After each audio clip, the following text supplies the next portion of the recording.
Hello friends, எல்லோரும் எப்படி இருக்கீங்க? இன்றைக்கி இந்த வீடியோவில் வந்து சுறா புட்டு எப்படி செய்ய போகிறேன்றதான் பார்க்க போகிறோம். அதுக்கு தேவையான பொருட்களை பார்க்கலாம். முதல்ல நான் இங்கே பார்த்தீங்கன்னா 2 kg சுறா வந்து இப்படி நல்லா க்ளீனாக கட் பண்ணி தயார் பண்ணிக்கிறேன். அதுக்கு அடுத்ததாக இட்லி பாத்திரத்தில் வந்து இந்த மாதிரி கட் பண்ண சுறாவை எல்லாமே நான் ஒவ்வொன்றா வச்சு ஒரு 10 நிமிஷத்துக்கு நான் வேக வைக்க போகிறேன்.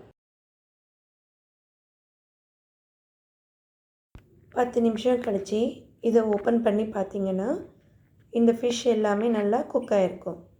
இப்போது இதை நான் ஒரு பிளேட்டில் எடுத்து வச்சுட்டு ஒவ்வொரு ஃபிஷ் மேலே இருக்கிற இந்த மாதிரி தோலை வந்து ரிமூவ் பண்ணணும்.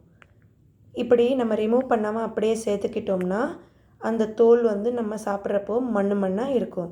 அதனால் வந்து நம்ம இதை வந்து நீக்கிடணும். இதே மாதிரி எல்லா துண்டுலேயும் இந்த தோலை ரிமூவ் பண்ணிவிடுங்க. இதுக்கு அடுத்தபடியாக நம்ம தோலெல்லாம் ரிமூவ் பண்ணதுக்கப்புறம் இதை நம்ம கையாலேயே புட்டு போல் பண்ணிக்கணும்.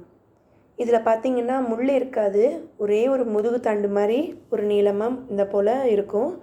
இதை நீங்கள் வேணும்னா உணவில் சேர்த்துக்கலாம், அப்படி இல்லைன்னா நீங்கள் ரிமூவ் பண்ணிக்கலாம்.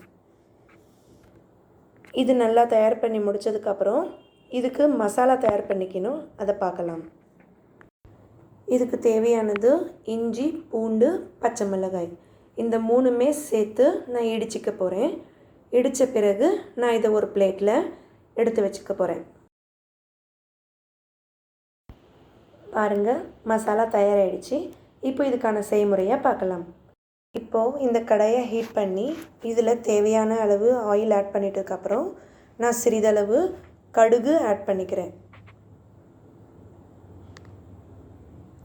இதுக்கப்புறமா 2லேருந்து 3 கட் பண்ண வெங்காயத்தை இதில் ஆட் பண்ணி கொஞ்சம் கருவேப்பிலையை ஆட் பண்ணி இதை நல்லா வதக்கிக்கிறேன்.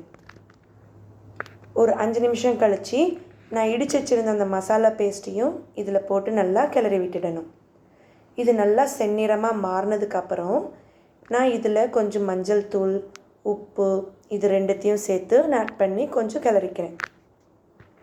இதோட கொஞ்சம் மிளகாய் தூளையும் ஆட் பண்ணி இதோட கிளறிக்கிறேன். இதுக்கு அடுத்ததாக இதில் சுறா புட்டு ஆட் பண்ணி இதை நல்லா கீழேருந்து மேலே நல்லா கிளறிக்கணும். கிட்டத்தட்ட ஒரு 5 நிமிஷம் வரையிலும் இதை நல்லா கிளறி விட்டுடணும். இதை கிளறி விடும்போது நீங்கள் மீடியம் ஃப்ளேமில் வச்சுக்கிட்டு இது நல்லா கிளறி விட்டுடுங்க. ஏன்னா அப்படியே நம்ம வந்து விட்டுட்டோம்னா அடியில் வந்து தீஞ்சிரும். அதனால் வந்து நம்ம மீடியம் ஃப்ளேமில் வச்சுக்கிட்டு ஒரு 5 நிமிஷம் கிளறி விட்டுகிட்டே இருக்கணும். இதுக்கு மேலே பெப்பர் பவுடரை வந்து தூவிட்டு இதுக்கு மேலே கொஞ்சம் வந்து கொத்தமல்லியும் ஆட் பண்ணி நான் ஜஸ்ட் ஒரு 2 செகண்ட் அப்படி சும்மா மேலோட்டமாக கிளறி விட்டுட்டு இதுக்கு அடுத்ததாக நான் ஒரு பவுலில் ட்ரான்ஸ்ஃபர் பண்ணிக்குவேன். இந்த டிஷ்ஷில் பார்த்திங்கன்னா ஒரு முள்ளுக்கோடு இருக்காது. இதை சாப்பிட்றப்போ நல்லா இருக்கும், ப்ளஸ் டேஸ்டியாகவும் இருக்கும். இது சின்னவங்கலேருந்து பெரியவங்கள வரையிலும் ரொம்ப இஷ்டப்பட்டு சாப்பிட்ற ஒரு ரெசிபி இது.